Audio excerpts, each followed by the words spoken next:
Vous avez sûrement déjà vu passer des vidéos comme celle-ci de mariage dits kimbanguistes.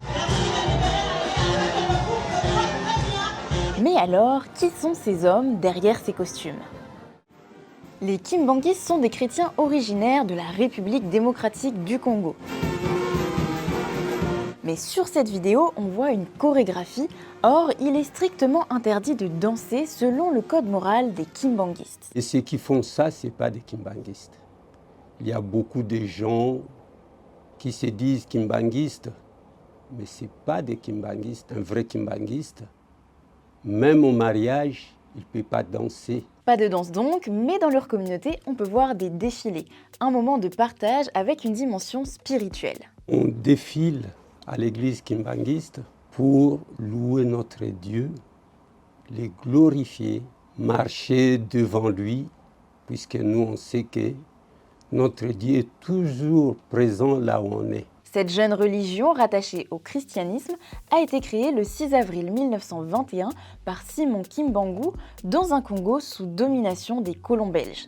Ce jour-là, il a guéri Maman Kiantondo. Cet événement a marqué les esprits. Ensuite, les gens ont commencé à aller le voir pour guérir ou simplement par curiosité. Il a alors fondé l'Église de Jésus-Christ sur la terre par son envoyé spécial Simon Kimbangu, de son nom officiel.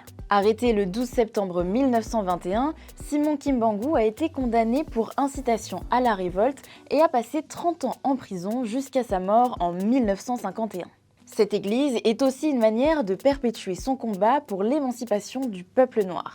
Et c'est à Nkamba, à environ 150 km de Kinshasa, que tout a commencé. Nous, dans l'église, on veut créer un monde meilleur. Papa Simon Kimbangu qui disait « Vous serez mes représentants, mes ambassadeurs partout ». Avec le temps, les fidèles ont voyagé aux 4 coins du monde. On compte désormais plus de 33 millions de croyants.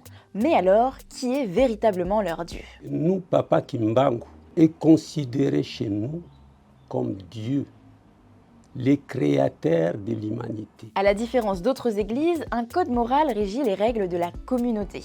Par exemple, ils ne peuvent pas se doucher ni dormir nus, car pour eux, le Seigneur est présent en tout temps et en tout lieu. Chez nous, il y a un code, le respect des commandements, l'amour du prochain et le travail dans l'église. Depuis 2021, le 6 avril est devenu un jour férié en République démocratique du Congo, une vraie reconnaissance pour cette religion.